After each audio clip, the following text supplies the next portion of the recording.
Olá, hoje no Mundo Político a atuação do Republicanos no Congresso. Como a legenda tem se relacionado com o governo Lula e se posicionado em votações de propostas do Executivo. O xadrez entre base, oposição e forças de centro e as perspectivas de avanço de pautas como arcabouço fiscal, reforma tributária e regulação das redes. Eu converso com o deputado federal mineiro Lafayette de Andrada, membro titular da Comissão de Constituição e Justiça da Câmara dos Deputados e presidente da Frente Parlamentar Digital. Deputado Lafayette, um prazer recebê-lo novamente aqui na Assembleia, que já foi por tantos anos sua casa. Para mim é uma alegria muito grande estar aqui de volta no mundo político, conversando com os espectadores da TV Assembleia. Deputado, o Republicanos apoiou a reeleição de Jair Bolsonaro, a tentativa de reeleição, tem o governador de São Paulo, Tarcísio de Freitas, e integra na atual legislatura na Câmara um bloco junto ali a MDB, PSD, Podemos e PSC. PSD e MDB comandam ministérios. Como o republicano se define em relação ao governo Lula? É independente ou oposição? Independente, né? O republicano não pertence ao governo, não quer pertencer ao governo, já foi convidado, dispensamos, não temos nenhum ministro, não temos nenhuma posição no Planalto e não queremos ter. Nós não somos base do governo, nós somos independentes. Não somos também aquela oposição de quanto pior melhor, mas somos independentes, temos liberdade para apoiar aquilo que achamos que for bom para o Brasil e também para votarmos contrário àquilo que nós não concordamos. O Republicanos deve receber em breve, especulado na imprensa, a filiação da ministra do Turismo, Daniela Carneiro, que estava no União Brasil. Mas a saída dela do cargo também é especulada. Compor o primeiro escalão em uma eventual reforma ministerial está no horizonte do Republicanos? Não está. O Republicano não quer, não reivindica e não vai participar do governo. Nós não estaremos na esplanada. Não existe nem divisão interna em relação a isso? Não há. O Republicanos é um partido grande, um partido que tem mais de 40 deputados. Existe sim uma minoria ali, 5, 8 deputados do Nordeste principalmente, que tem mais proximidade com o governo Lula, mas é uma relação individual. O partido institucionalmente ele não está na base do governo, não pretende estar e não estará. A formação desse bloco, no qual está o Republicanos, ela foi interpretada por analistas como estratégia para esvaziar um pouco o poder do presidente da Câmara, Arthur Lira, e do chamado Centrão. Foi isso mesmo? Não. Este bloco parlamentar que foi formado foi muito mais com relação a procedimentos internos do processo legislativo regimental. Havia uma conversa de que o União Brasil iria se juntar com o PP, iam fazer uma federação, e eles teriam lá 150 deputados. O PL sozinho já tem 90, o PT tem 80 e federou com o PCdoB e com o PV. Nós ficaríamos, apesar de ser um partido individualmente grande, nós ficaríamos lá atrás, e nas escolhas de comissões, de relatorias, a gente fica isolado. Então, na época, foi um entendimento que houve desses 4 partidos, que ideologicamente se aproximam muito, mas muito mais por questões internas e procedimentais da Câmara. A imprensa falou, isso aí é para tentar barrar o Lira, e não tinha nada disso. O que há, sim, era importante para nós termos um bloco com um número grande de deputados, para que nas questões procedimentais internas da Câmara, a gente ter condições de lutar por posições de relevo. Falando no presidente da Câmara, Arthur Lira, é um protagonista, sem dúvida alguma, da política brasileira nos últimos anos. Como é que o senhor enxerga a condução da casa por ele? Ele acumula superpoderes? O cargo de presidente da Câmara, ele dá superpoderes para aquele que ocupa a cadeira. O presidente da Câmara, o presidente da Assembleia, ele tem poder natural. Agora, quando o governo não se apresenta, e é o que está acontecendo hoje um pouco, naturalmente, é a lei da física, não existe vácuo, alguém ocupa esse espaço. O que é não se apresentar? Hoje, o governo que entrou, o governo do PT, a minha visão, ele não se encontrou ainda, está um pouco patinando, você não vê ainda uma posição definida, o que o governo quer, o que deseja, qual que é o projeto do governo, o que queremos para o país. O governo não se apresentou ainda. E o governo não se apresentando, fica uma nuvem, fica esse espaço de poder que ninguém sabe quem define, e aí não há vácuo.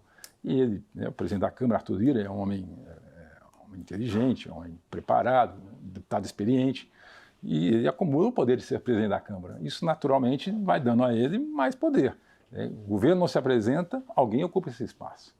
O senhor já tem experiência, de diversas legislaturas, somando o período como deputado estadual e federal. Esse empoderamento do parlamento é um processo que vem numa crescente. Isso começou de maneira muito forte no próprio governo Bolsonaro, o governo anterior, que era um governo também que não tinha também uma aptidão muito grande para lidar com as questões da política do dia a dia. Aliás, se elegeu naquela época falando que era da nova política e que não queria se envolver, e ele acabou se distanciando. E aí não tem vácuo, o Poder Legislativo cresceu. E nesse governo, de novo, aí por duas razões. Uma é uma certa desarticulação ainda que está acontecendo dentro do governo, e segundo, porque aconteceu um fenômeno interessante, que nós elegemos um governo de esquerda, o PT, o Lula, mas um Congresso majoritariamente de direita. E esse governo de esquerda ainda não se encontrou, e aí, naturalmente, o parlamento cresce. Isso é natural. Por quais caminhos o senhor acredita que seria possível melhorar a articulação política do governo? Olha, o meu sentimento, é meu feeling, como eu disse, o republicano, que é o meu partido, ele não está no governo. Mas eu percebo assim, um pouco da ausência do presidente Lula. Eu não fui deputado quando ele tinha sido presidente anteriormente, dos outros mandatos. Mas o que falam é que ele era uma pessoa muito envolvente, uma pessoa que tinha um carisma pessoal muito grande, e que os deputados ele atraía, tinha um magnetismo natural com os deputados. E que dessa vez, segundo eles comentam, ele está um pouco mais afastado, ele está um pouco distante. E aí o governo não se encontrou. Seria ele assumir as rédeas? Ele assumir as rédeas, ele se apresentar mais, a articulação, ele se apresentar mais, é o que comentam as pessoas que são da base do governo. Eu não sou da base, mas o que comenta-se é isso, é uma ausência, a falta da presença maior dele nessas articulações. Sem maioria sólida na Câmara, nesses 6 meses o governo colheu derrotas e vitórias em votações ali importantes. Decretos que mudavam o marco do saneamento, por exemplo, foram derrubados. Já o arcabouço fiscal passou com uma margem ali expressiva. O que pesou nos 2 casos, na sua visão? Olha, eu vou te dizer uma coisa, por mais que critiquem ou não, o presidente Arthur Lira tem sido muito correto com o governo. As grandes vitórias que o governo teve na Câmara, ela deve muito ao Arthur Lira. O Arthur Lira ele tem realmente uma presença forte, tem uma liderança muito forte dentro da Câmara, e o governo deve muito a ele. As vitórias expressivas que o governo teve na Câmara tem ali a digital do presidente Arthur Lira. E em relação à derrota que houve ali, principalmente no marco do saneamento, o que foi o entendimento que pesou? Ali a análise que foi feita ali é que a modificação do marco do saneamento, que é uma coisa que já tinha sido amplamente discutido pela Câmara, havia sido aprovado, era uma coisa muito pontual, uma questão da Bahia, que tem muito a ver com o ministro da Casa Civil. Rui Costa, aí, que tem estado talvez em rota de colisão com Arthur Lira, E aí a Câmara já meio que definiu, já deixou assim, muito claro que aquilo que foi votado, que foi aprovado pela Câmara, ainda que no governo anterior, a Câmara não vai modificar, não vai mudar o marco fiscal, não vai o marco do saneamento, a questão da independência do Banco Central, aquilo que já foi votado, discutido e aprovado pela Câmara, eu não percebo hoje, a minha intuição, vontade da Câmara modificar isso. Se o governo quiser insistir, vai ser derrotado. O presidente nacional do seu partido, Republicanos, Marcos Pereira, chegou a afirmar, deputado Lafaiete, em entrevista essa semana, que não será surpresa se o governo Lula passar 4 anos sem maioria na Câmara. O senhor concorda com essa leitura? Na verdade, está sendo assim. Como é a divisão hoje na Câmara, de maneira positiva? Existe ali uma minoria ali de 20% a 25% dos deputados que são de esquerda, de esquerda no DNA, que apoiam incondicionalmente o governo Lula. Tem uma outra minoria de 20% a 25% de deputados que são de direita convicta, e que não vão apoiar nunca o governo Lula. E tem uma ali de 50% a 60% de deputados que são ali de centro, que normalmente tem uma tendência a ter uma boa vontade com o governo, isso em todos os governos, né? Mas são ideologicamente de direita, né? E aí foi o que eu tinha comentado no início, o governo não se apresentou ainda, esse centro, que ideologicamente é mais de direita, tem sido complacente com o governo, tem tido boa vontade, isso é natural, mas como o governo, na minha visão, não está conseguindo se articular bem, é o que falou o presidente Marcos Pereira, o presidente do meu partido, olha, vai ficar, se bobear, 4 anos sem ter uma base firme. Ou seja, o governo ele não tem hoje uma base firme na Câmara. Marcos Pereira, que pode ganhar ainda mais importância nesse horizonte, né? É um dos nomes especulados para suceder Arthur Lira na Câmara. Isso já foi tratado no âmbito do Republicanos? Não, isso não foi tratado. O presidente Marcos Pereira é um homem que tem envergadura nacional, que tem todas as credenciais para ser um bom presidente da Câmara se desejar vir a disputar. Mas até o momento ele não manifestou isso publicamente, o desejo de disputar. Mas, indiscutivelmente, é uma grande liderança nacional, uma grande liderança dentro da Câmara e tem, sim, todas as credenciais, né, para eventualmente ser o próximo presidente da Câmara. Mas ele positivamente, ele não se declarou candidato, não está em campanha, né, não se manifestou nada nesse sentido. A bancada do Senado, do Republicanos, deputado Lafayette, tem políticos ali claramente identificados com o bolsonarismo, o ex-vice-presidente Hamilton Mourão, ex-ministra Damares.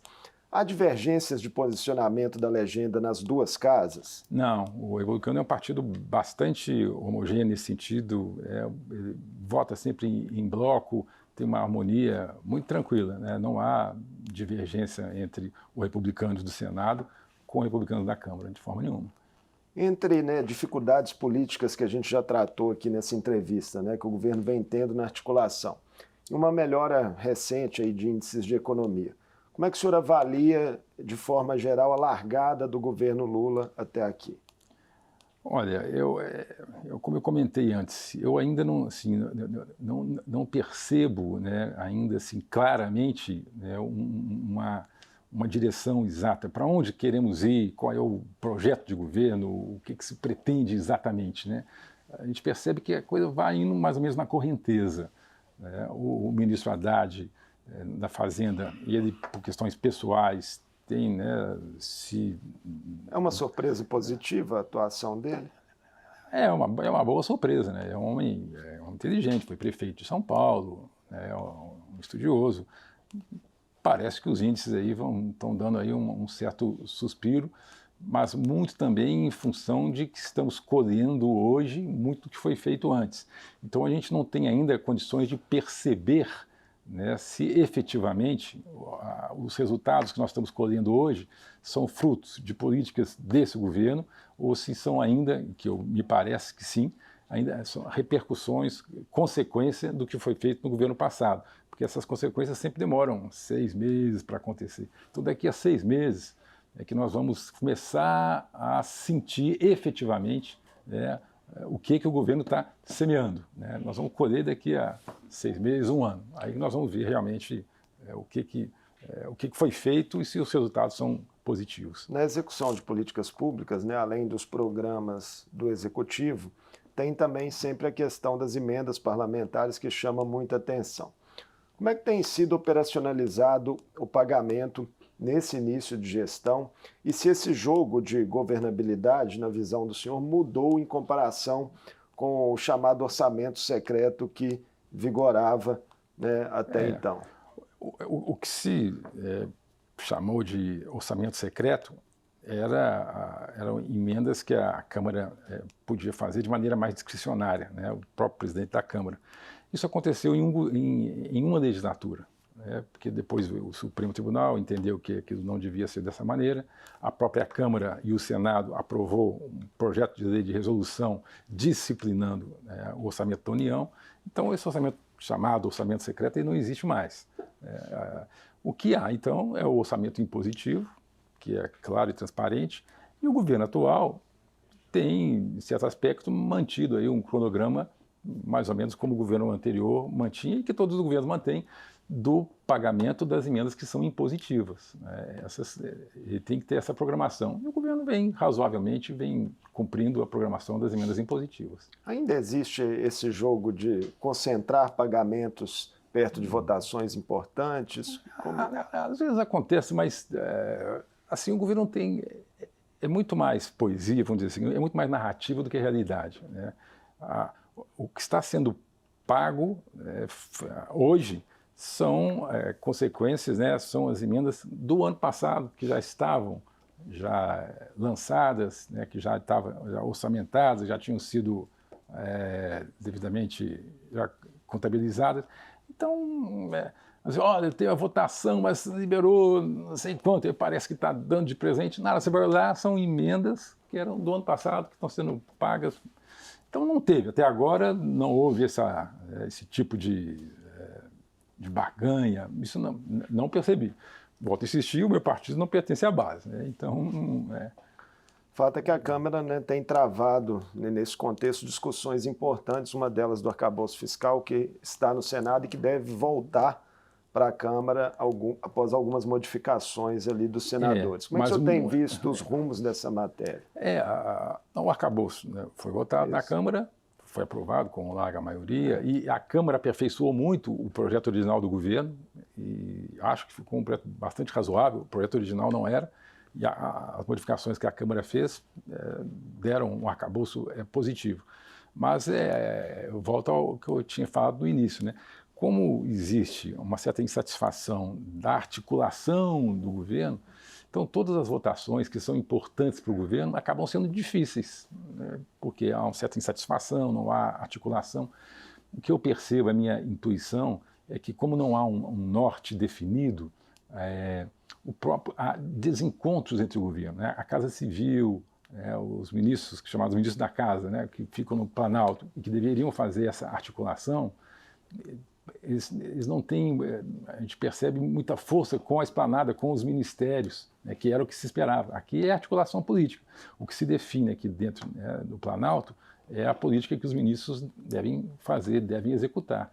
Muitas vezes, articulações que acontecem aqui, não há correspondência depois na esplanada pelos ministérios. E aí gera insatisfação da base governista na Câmara. É isso que está... Mas será que essa pauta, pelo menos, não está um pouco blindada disso? Então, agora, existem algumas pautas que sim, que não se contaminam. Por exemplo, o arcabouço legal. Todo mundo tem consciência que o país precisa ter um arcabouço, tem que ter uma âncora fiscal.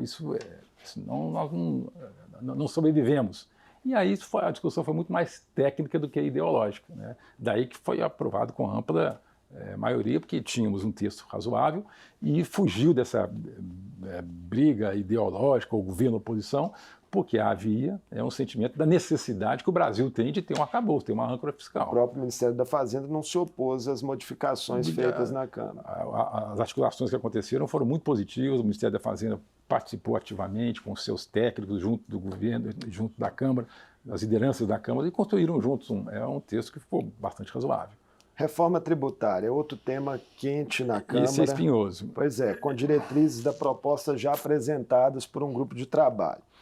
E dizem que há resistências de governadores, principalmente nesse momento. Mas Lira tem se mostrado otimista, né? Essa matéria sai do papel, deputado Lafayette? Essa é uma matéria complexa. Essa é outra que, assim, que foge um pouco dessa briga oposição-governo, né? É mais a temática em si, tecnicamente. Existe várias reclamações, várias observações a serem feitas desse projeto que foi apresentado, que, aliás, não tem um texto ainda. Foi mostrado as linhas gerais, né, que se desejam obter. Ninguém conhece ainda um texto. Mas mesmo nessas linhas gerais, diversos segmentos, vários setores da economia estão muito contrários. E aí a Câmara é muito sensível a isso. É um tema muito espinhoso, né, a reforma tributária, porque a nossa legislação é muito complexa, muito dispersa, e aí você querer arrumar, e precisa ser arrumada, quando você arruma essa complexidade de engrenagens que existe da legislação tributária, alguém vai sair perdendo. E quem perde, obviamente, grita. Às vezes está até ganhando sem merecer, mas vai gritar. E não aí... falta talvez uma visão de médio prazo, assim, aos setores? Sim, do setor econômico. Porque o que acontece é isso, é que muitas vezes, em alguns pontos, em alguns setores, diagnosticaram que eles vão perder agora, mas que no médio prazo, daqui a 5 ou 10 anos, né, vai haver um benefício. Mas o empresário hoje falou, mas eu vou ficar aqui 5 anos em prejuízo? Será que eu vou sobreviver daqui até assim, mais 5 anos? Então, isso tudo é difícil, a pessoa, eu perder agora para ganhar lá na frente, não sei. Então, essa que é a complexidade, é semelhante à reforma política. Né? A reforma política, a gente brinca que todo mundo concorda que a gente precisa da reforma política. Mas na hora que você vai desenhar qual que é a reforma política, cada um tem a sua ideia. Aí a resultante é zero. Cada um tem a sua ideia, não há acordo, não há unanimidade, a coisa não anda. A reforma tributária, né, parece muito com isso.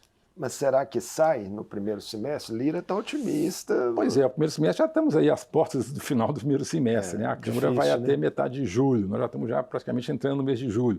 A semana que vem é uma semana morta, porque são os festejos de São João no Nordeste, principalmente, que tem uma bancada grande. Os deputados a Câmara não vão estar lá. Vai estar esvaziada. Então já é uma semana a menos. Eu acho difícil votar isso no primeiro semestre. Também movimentou o Congresso, né, recentemente, o debate em torno da regulação de conteúdos em redes sociais, assunto que o senhor acompanha de perto como presidente da Frente Parlamentar Digital. Em uma entrevista que o senhor deu, à época, o senhor considerou que o projeto que teve ali a análise adiada tinha muitas pontas soltas. O que eram essas pontas soltas na visão? O que havia naquele projeto, ele, na verdade, ele tinha imprecisões jurídicas. Era um projeto que, do ponto de vista jurídico, né, ele tinha várias contradições. Ele não respeitava o nosso arcabouço constitucional, cheio de ideias, mas que muitas esbarravam em inconstitucionalidades. E tinham várias imprecisões. Né? Por exemplo, vamos combater o discurso de ódio. Ok. E se a plataforma não combater o discurso de ódio, ela vai ser punida. Mas aí, o que é discurso de ódio? Você, quando dá uma responsabilidade para alguém, você precisa claramente dizer qual é a responsabilidade.